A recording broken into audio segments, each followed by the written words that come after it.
Hi everyone! Welcome to Kids Kingdom Sunday School. I'm Brianna, and I'm really glad that you're here with me this morning. Whether we see you in person with our Sunday school classes or in worship service, or if you're just tuning in virtually, either way is fine. We're just really glad to see you.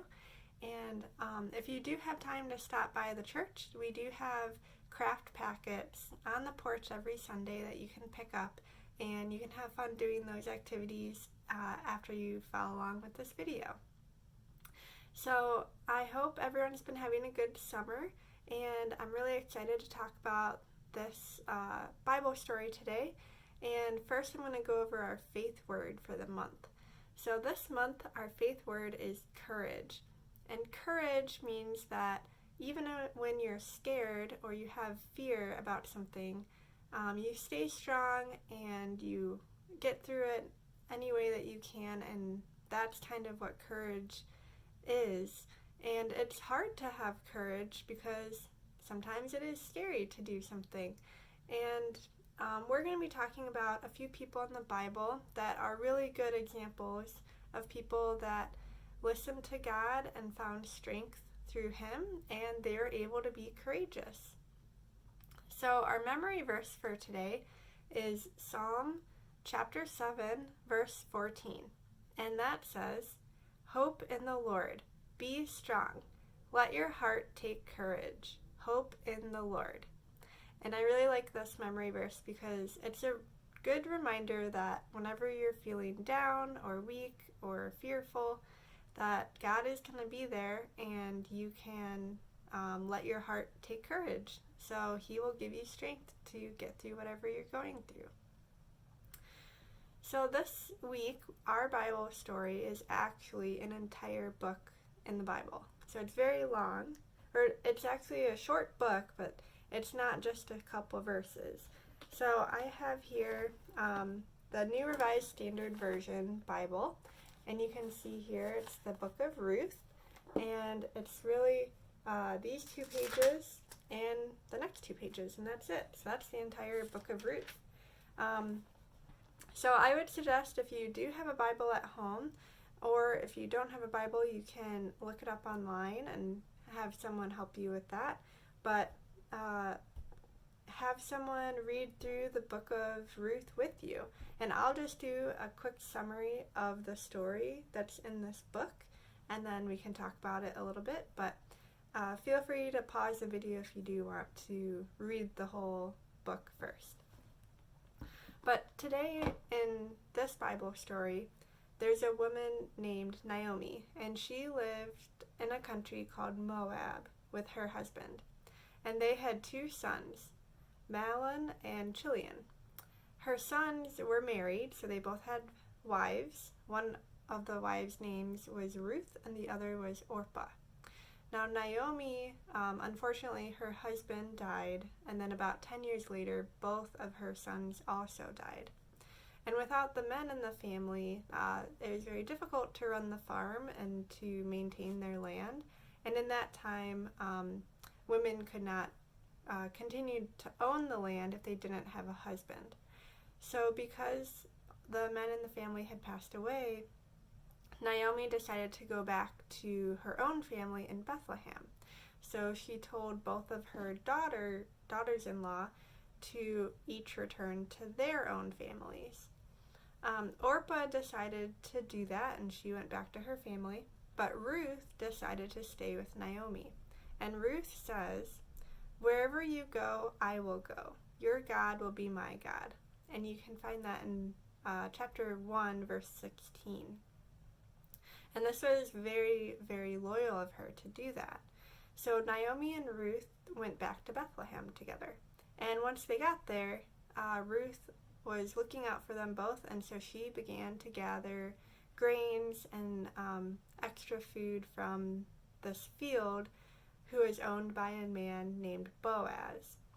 And Boaz noticed that she was there, and he realized that she was being kind to Naomi and taking care of them both. And so he decided to show kindness to her, and he said, "You know what, you can take all the food that you need, If you need water, here, come and get some water, and I will make sure that my workers don't harass you or bother you while you're working. And so she had a sense of safety, and that was very kind of him to do. And Naomi and Ruth were very grateful, and they felt very blessed because it meant that they were able to feed themselves and kind of start over in this whole new town. So eventually, Ruth and Boaz ended up getting married, and they were able to have a son, and his name was Obed. And from there, they were able to live comfortably as a family together. So it all worked out really great. So it's a nice story about courage and kindness. And to kind of give some context on that, back in these Bible times, it was very challenging for women to be on their own. Like I said, they can't own their own land, and so it was very difficult for them to earn an income and to keep themselves safe. So no one would have blamed Ruth for if she had decided to go back to her own family and kind of look for a new husband there. But Ruth showed a lot of courage by deciding to stick by Naomi's side. And she showed a lot of discipline when she worked in the fields, and made sure that she was going to keep Naomi and herself fed and healthy. But she really cared for Naomi. So all of this showed a lot of discipline and a lot of kindness. And when she met Boaz, she just told him, this is what I need to do. And when he recognized how kind she was being, then he decided to show kindness as well. So for Boaz in that time, it was very customary to let people pick over leftover grains from the fields. If you were hungry, people would let you do that, but it wasn't always guaranteed that people were going to be kind to you in the process. And because Ruth was being brave, it inspired Boaz to also be brave and to just show kindness as well. And so you can see that when you're courageous and you're kind, it can create more kindness in the world around you. So that's a really cool thing to see in this story, and it's a great example of what we can do. So this week, I challenge you to find some courage and be kind to someone that you don't know very well.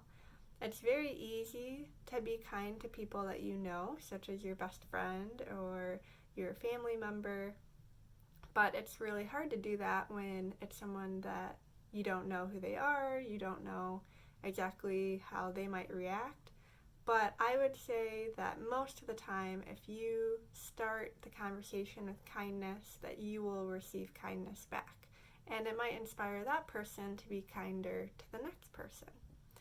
So before we end for today, I'm going to go over a couple wonder questions that you can get thinking about for the rest of this week. The first one is, do you think it's hard to show kindness to your family? Or do you think it's hard to show kindness to people that you don't know? The second wonder question is, would you ever decide to move to a different town to be closer to a friend or a family member?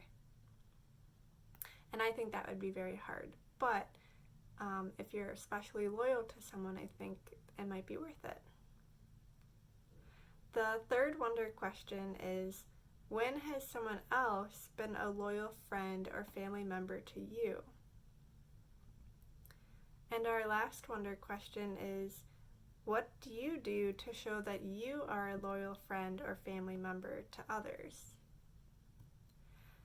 So hopefully this story inspires you to be courageous when you're unsure of what you can accomplish, and also to show kindness to others and to spread kindness around your community. I really hope you have a great week. We'd love to hear from you on our Facebook page. You can find it here at this link. And then you can also always email Sarah over here at her email address.